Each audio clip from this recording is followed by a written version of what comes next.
So robots are indeed already here. And I'm actually an academic. I work at a university. My job is teaching students and doing research in robotics. And so really what I want to convey to you today is the trends that I see robotics research going that will ultimately turn into actual products and directions that you might be able to take advantage of in the future. So we all have this great picture of robots in our head, right? We've all watched movies. We've all read books like C-3PO, R2-D2. How many of you have seen Big Hero 6 by any chance? Okay, good number. So soft robots show up in there, as well as micro robots, which are actually my specialty. So I really liked Big Hero 6. I have kids. I was excited to let them watch it. But then we also have scary robots that we talk about, so things like the Terminator and Skynet. And if we think about the robots of reality, they kind of match what we think of in our heads. So we have robots that help us, right? They manufacture goods for us. So things like auto plants and manufacturing. We have robots that help clean our houses, like the Roomba and the Nido.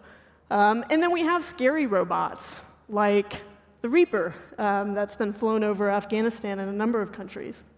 And so I want to be very clear here about what I mean by robot. I was actually impressed to know, when I showed up here, that robots are ubiquitous in South Africa, right?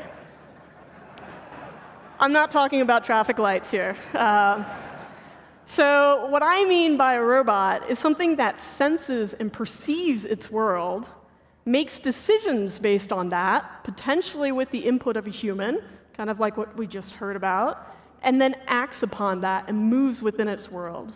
So those are the kind of robots that I'm talking about. And we have two different types, and obviously a lot of hybrids in between. We have autonomous robots that do all of that on their own.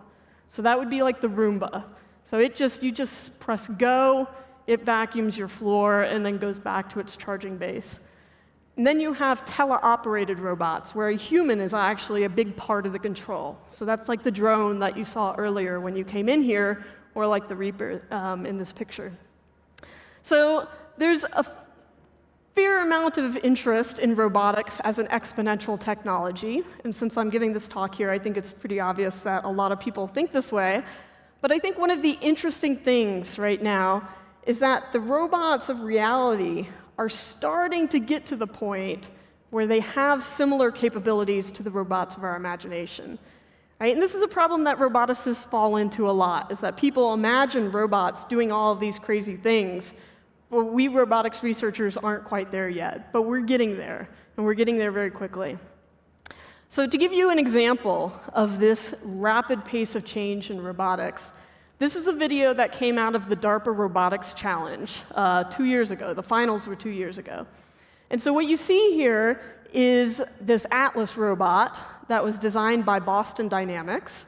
And this is a group down in Florida working with this. And the idea behind the challenge, and sorry the video looks a little jumpy, but the idea behind the challenge was that it stemmed from the Fukushima nuclear disaster. And the idea that if you just had a robot that could have gone in there and turned a valve, you would have saved a lot of problems. And so this robot had to complete a number of tasks, be able to crawl through or walk through a rubble field, turn a valve, open a door, get into a Jeep and drive it. So there were a number of tasks that a human would be able to do just fine, but was a challenge for the robot. And what you see in this video is a robot effectively doing household chores. And the video is sped up. The robot was a lot slower than this. But it's really not doing anything more complex than I am convinced my 4-year-old can do, although she doesn't do it. Right? So these are the kind of things that robots are kind of at this toddler level. And interestingly, when you got to the competitions in the finals in 2015, summer 2015, what you saw more were things like this. So this is really what you see a lot in robotics of reality. So this is like my 2-year-old. Oftentimes, she'll be running and crash. So this happened a lot in this competition, and there's a lot of technical reasons for that.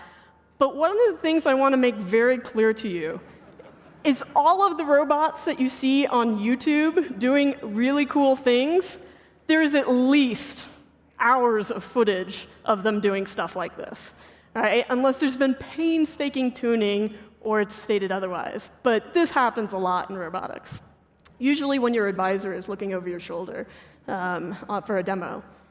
So just last year, Boston Dynamics came out with a new version of Atlas that looks like this. And one of the things that you notice right away with this robot is it moves faster. It's much more robust to its environment. It's walking through snow here. Some of you have probably seen the Big Dog videos from the same company. This is the same basic idea. And so this was enabled through a lot of technical developments, including things like 3D printing, which doesn't seem immediately connected, but is very connected to this. And then finally, just a couple months ago, it was announced that SoftBank is buying Boston Dynamics from Alphabet. And SoftBank is responsible for the Pepper robot and the Now robot that you can probably see up there. And so these are very social. SoftBank's robots are designed to be very social. So I'm really interested to see what happens when you combine the physical capabilities of something like Atlas with the more social capabilities of something like Pepper. And I think that's ultimately the interesting direction that SoftBank wants to go. So there are a lot of reasons, I think, for this exponential growth in robotics. Obviously, you have computation, right? You throw more computation at a problem, it becomes technically easier, right? Another big thing is sensing. So one of the sensors that's been developed and has enabled the whole autonomous car thing, and a sensor is also responsible for the drones. Just having an accelerometer and a gyroscope in a small chip package is what makes drones really possible.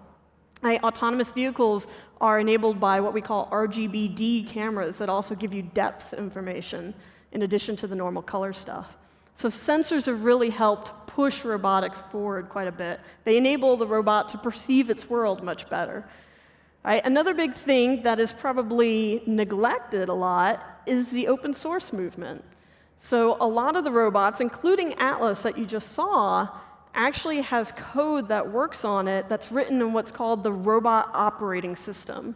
And it's basically a database of code that you can try so-and-so's navigation algorithm or so-and-so's stability algorithm. And you can easily innovate on top of work that people have already done. And then finally, you have things like manufacturing and materials. Right? So that's really what enabled Atlas to perform as well as it did. So you had this lightweight plastics that were 3D printed. The hydraulic valves are 3D printed. You made everything much lighter weight and easier to control, ultimately.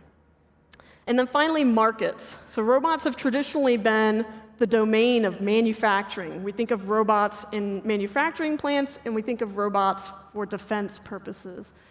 But now you have robots getting into the home. You effectively have Amazon Echoes on wheels that people are showing off at CES, the Consumer Electronics Show this year. So you have a lot of new markets, healthcare, all sorts of things that are really pushing innovation in robotics in different directions.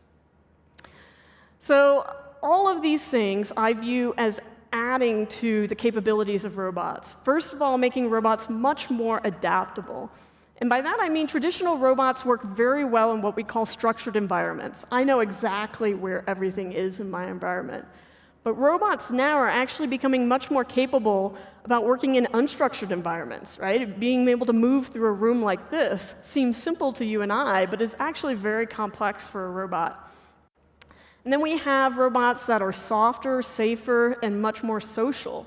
And that's ultimately going to enable robots to interact with us, right, both physically and socially. And then you have robots that are becoming more autonomous, and that's due in large part to artificial or augmented intelligence, as you just heard. So I'm going to start with adaptability. And if we look at the natural world, insects, animals, incredibly adaptive and able to get through a variety of environments. But robots, typically, if I have my Roomba robot, it gets to the edge of the stage and it's like, I don't know what to do now, right? So this is Rex out of University of Pennsylvania in Dan Kotichek's lab. And it was actually inspired by the way that cockroaches run, right? But it does a pretty good job of getting through this kind of park environment. It can run through gravel, it can run through sand, it can do a lot of pretty impressive things, including jumping around. So this is actually the basic idea is spun into a commercial enterprise called Ghost Robotics. And they do a lot. One of the things I didn't mention about Rex is a lot of that was due to the compliance of the legs. Just making the legs a little springy is what enabled it to do all of that impressive stuff. So Ghost Robotics, if you have $10,000 to spend, you can really prank your office mate by having this guy walk into the door. So it costs about $10K, but it's a pretty impressive robot. So a lot of what enables the Ghost Robotics robot is new developments in motors. And I wanted to show this in part because this was one of the reasons this motor development happened was because Songbei Kim, whose arm you see in this picture, was trying to make a robot cheetah. Right? And so he was trying to make a robot that could run incredibly fast, that could leap, as you see in the picture, and withstand the kind of perturbations and impacts that you would have in an unstructured environment. I'm very clumsy. I run into door jams all the time, right? But a robot like this could handle that kind of disturbance. And so this behaves a lot like the way muscle is, in that I can tighten my muscles and behave differently as I impact things. And so this allows us to get into new manufacturing environments, new application areas like mining, where you have a lot of bumping around and stuff as well. And then another way to become adaptable is to become very small, right? Ants are everywhere in the world. Spiders are everywhere in the world. Insects are ubiquitous, right? And this is from my own work, right? And I confess this is a real ant and a real robot, but it happens to be a particularly large ant. It's a bullet ant from South America. But the robot itself is pretty small, too, about 5 millimeters on a side. And one of the things we're doing with this is studying how to locomote when we're very small, as well as studying integration problems of how you combine motors and sensors and mechanisms at these really small size scales. And that can ultimately have a lot of impact in things like healthcare. And then you have the other idea, if I have a lot of small, simple robots, but I have a lot of them, I have 1,000 of them, this came from Radhika Nagpal's lab at Harvard, I can make them incredibly adaptable by making them into any shape I want. In this case, I have literally 1,024 robots, they're called the kilobots, creating these shapes based on different algorithms defined on each robot. So it's pretty impressive stuff that you can do if you have a lot of small, simple things in terms of adaptability. So in addition to locomotion and being able to get around your environment, adaptability is also incredibly important in things like logistics applications and manufacturing. And so this is a company where I have a friend, Right Hand Robotics, where they're actually designing a hand, a robot hand, which robot hands traditionally, unless I know exactly what my part looks like, have a lot of trouble picking up a part, especially if it's squishy or soft. Right? And in this case, what they've designed is this very compliant robot hand, much like the legs and things like Rex and the ant that you saw earlier, that's able to conform to whatever shape it's picking up, a lot like we do with our own hands. Right? But we have a lot of muscles that enable that. So we can make hands much more capable than they've done in the past. We can also do things like incorporate AI and learning networks. And so this is a room, Google, in California, and they have just a boatload of robot arms just continually trying to pick up objects and determining, was I successful? Did I pick it up, or did I not? And changing the strategy a bit each time. And based on this, I can learn good strategies that work even with very simple grippers. And this is one of my favorite new things. So this happened about in May, so a couple months ago. This came from the OpenAI project that Elon Musk has a lot of input into. And in this case, what they were trying to do is take a human in virtual reality with one episode of training on a task. And it's a very simple task, just stacking blocks. Right? But based on that one episode in virtual reality, they had a robot learn how to do the same task regardless of where the blocks were originally. Now, in stacking blocks, once again, like literally a 9-month-old can do that. right? At least 2 blocks, then they knock it down. Right? But in this case, what you're really doing is looking at this convergence of all of these different exponential technologies, virtual and augmented reality, AI, and robotics, and ultimately thinking about how I can have a surgeon in one place, right? Maybe it's South Africa, training a robot surgeon somewhere else, right? And you can really think about the possibilities that are enabled by all of these technologies coming together, which are really exciting. All right, so one of the things that adaptable robots ultimately mean for us is that robots aren't going to be left by the side of the road anymore in a lot of these applications. So we already have a lot of automation in things like agriculture and mining, but that's going to be much more so. Construction, things that require us to be adaptable to these unstructured environments are going to be allowed by robot innovation in the future. We also have things like more complex manufacturing environments, and by that I mean manufacturing environments with people in them.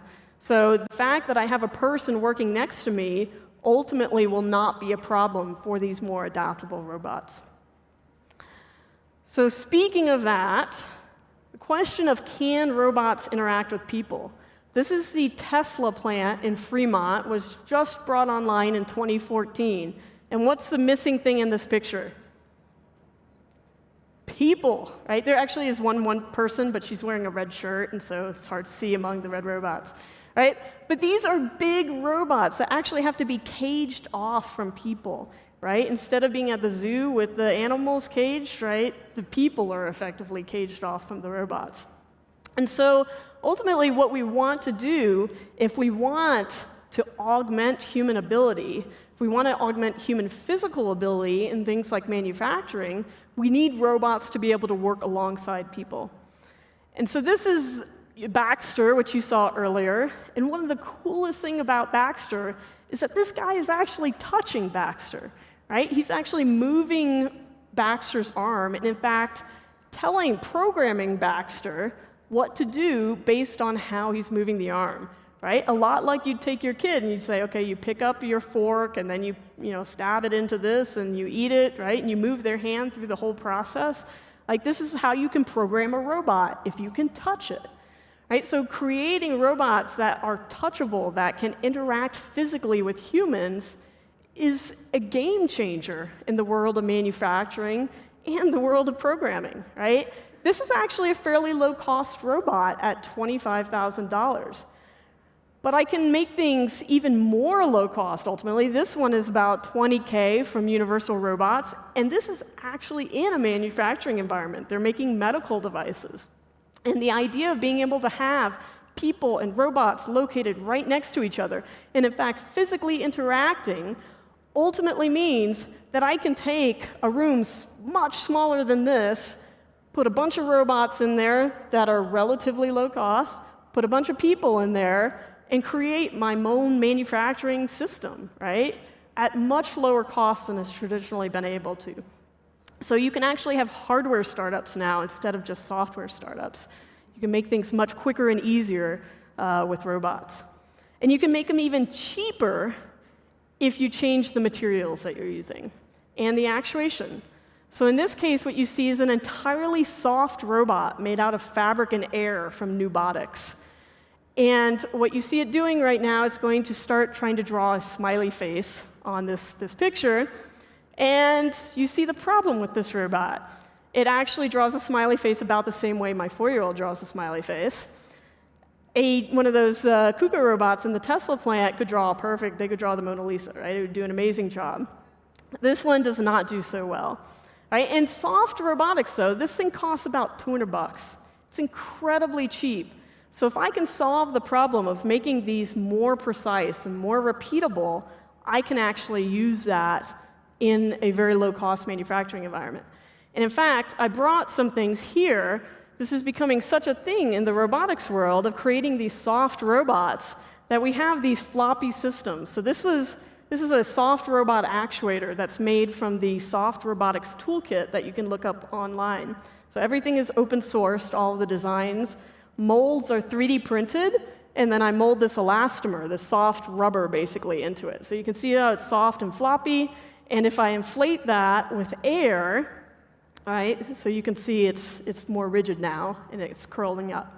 Right? And it can actually grab something, or you can imagine a much larger version of this. Since we are in South Africa, I can say this is very much like an elephant trunk, right? So you can think about all the crazy cool things you could do if you had an elephant trunk that cost a couple $100s, right? In terms of manufacturing, in terms of all sorts of things. So actually, if I don't kill you, I'll throw this out to you. You can pass it around. They're cheap enough that I don't care if I lose a couple. You guys can pass it. It's in the other direction there. All right, so soft robots, I think, are a really exciting direction for manufacturing, but they're also an exciting direction for other things if we can figure out this sensing problem. And in fact, my group, my lab, works on a lot of soft sensing.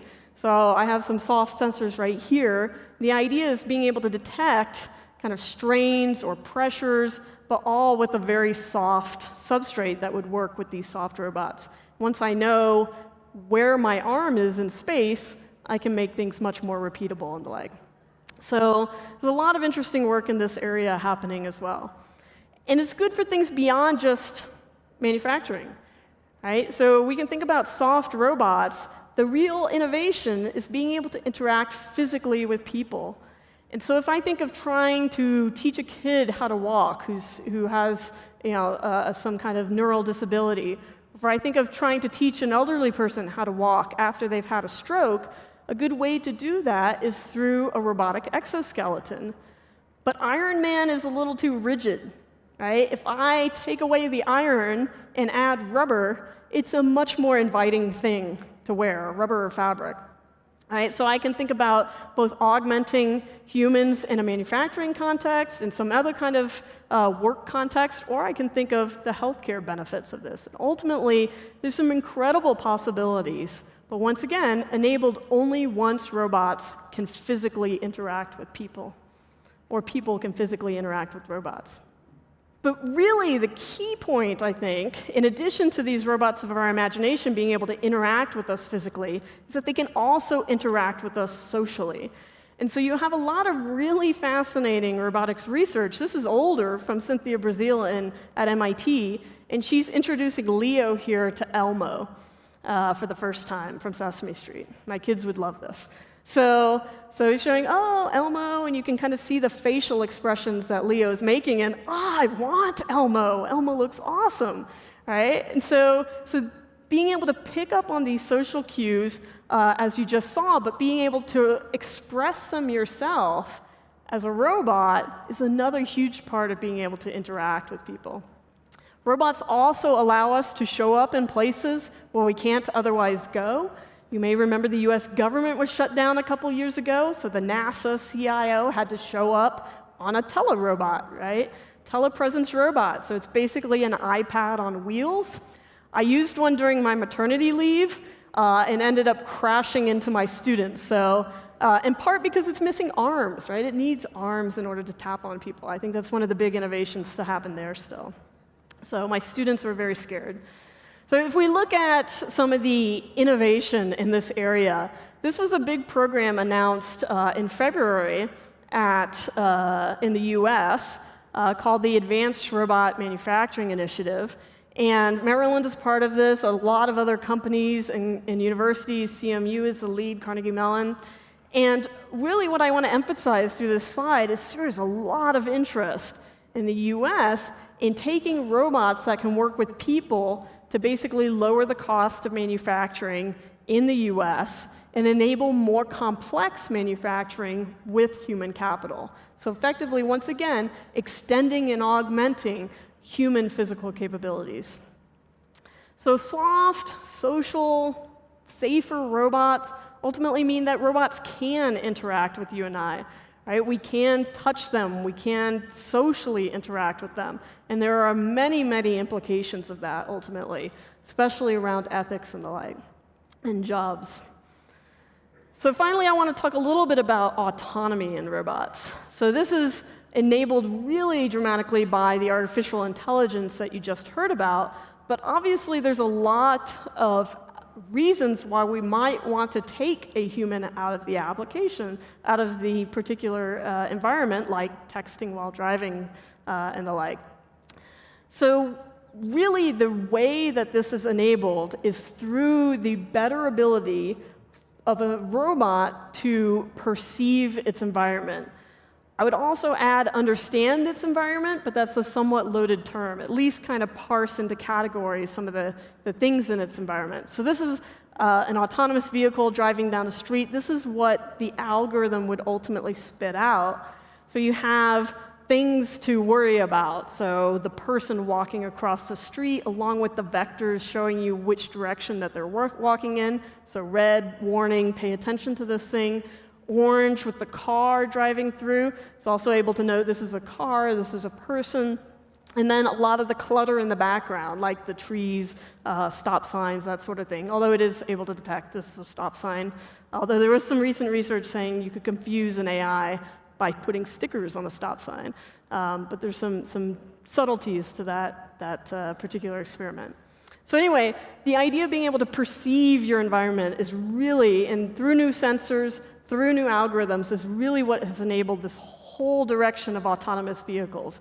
Whether they're vehicles that will ultimately drive you and I around, right? Maybe it's in a particular area that's well mapped and well controlled, or vehicles that could do that last mile delivery for you. So the idea, Starship Technologies is one company that's actually creating these small little pizza delivery robots or food delivery robots, but solving that last mile delivery problem that Amazon tries to tackle as well.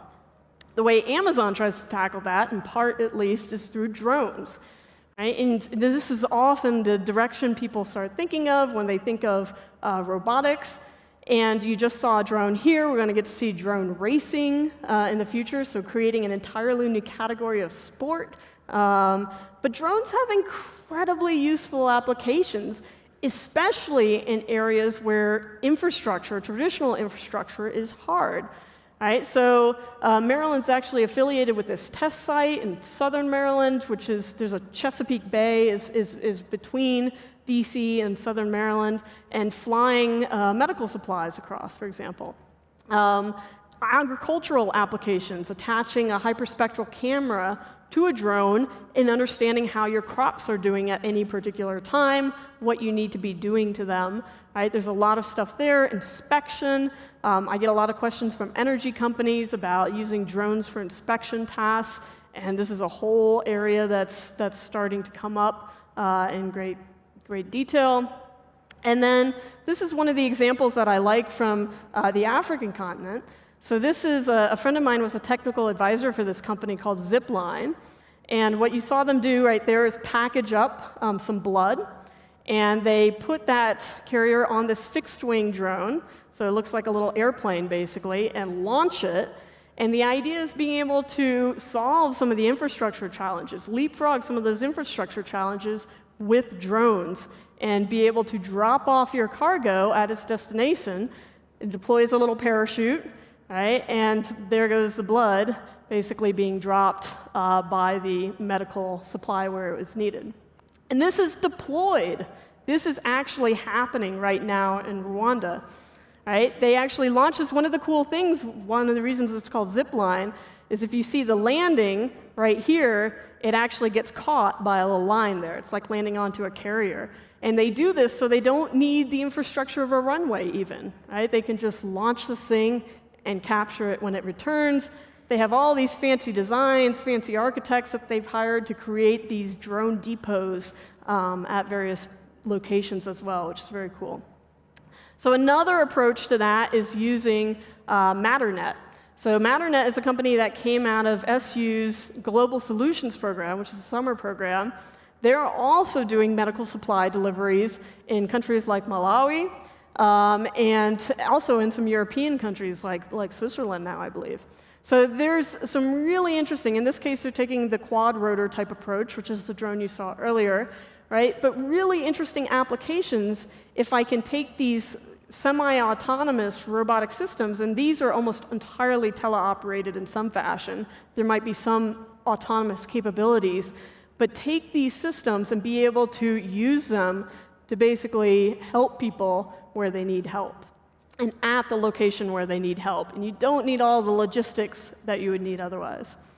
So autonomy goes beyond, obviously, drones and autonomous vehicles. So this is a huge area of investment in the US right now in warehousing robots and logistics robots. This is a company called Fetch. And in this case, this robot is actually using a combination of arms and being able to drive around, be able to perceive the exact object it needs to pick up, right, and place that in some bin to go off to be packed in a box. And so there's some really incredible opportunities.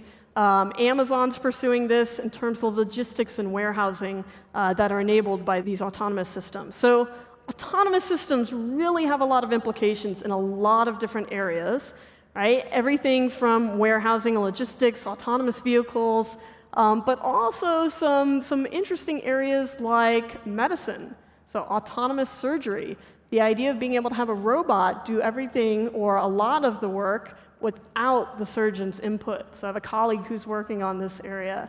You also have some big questions that are going to come up over the next couple years, and are already here, really, about autonomy in weaponized systems.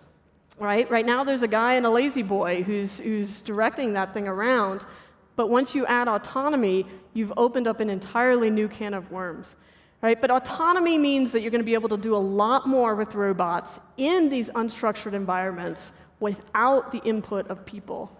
And that ultimately leads us to a lot of the ethical questions that we're going to have when we face the robots that we've created, right? Of how much autonomy we want on particular systems. It's a discussion that we need to ultimately have. Right? And there's various rules of thoughts on ethics in robotics and how you actually implement that. But it's a really interesting question that hopefully I'll get to discuss with some of you a little bit later as well. So ultimately what this means, all of these videos, all of this stuff that I showed you and told you about, is that it is a fascinating time for robotics. I feel incredibly lucky to be researching and teaching in this area.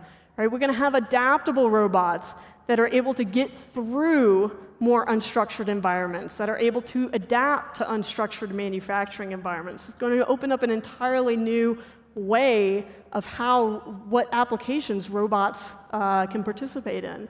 We're going to have robots that are softer, safer, more social. They're going to interact with people. Right? They're going to get into, once again, new markets. They're going to enable new paradigms in manufacturing and enable some countries that haven't done a lot of manufacturing in the past to once again leapfrog places like Southeast Asia by combining robots with humans and taking the advantages of both and making more impressive products that way. And finally, autonomy is going to allow robots to do far more on their own without human input. And it is also a fascinating time to learn about robots. Right? The most often question I get asked is what robot I should buy for my kids. Right? So Lego Mindstorms is fantastic. You get to build, recreate all of these different robots. Up in the far right is the Anki Cosmo, which is really cute. I think we actually have one here as well. And then Dash and Dot. And I have all of these for my kids. They're a little young for them still, but Dash and Dot are actually great for my 4-year-old. And then one of the other things I wanted to say is that it's a fascinating time to learn about robots throughout Africa as well. So I have a couple friends who participated in this challenge presented by the African Robotics Network, or AFRON. And the idea was to design robots at the $10 price point that could allow students to explore and create new systems and explore new algorithms. And so on the right, you see both a software environment and the hardware robot, all of that done for $10, and all designed for a basic level of education to enable people to start playing with and creating new things with these robots. The one on the left is actually printed. Right? It's incredibly cheap. It's all made by this basically paper with a couple servos plopped in. So all of it incredibly low cost, enables a lot of kids to start creating and playing and learning how to learn effectively, augmenting themselves. So with that, I'd like to thank you.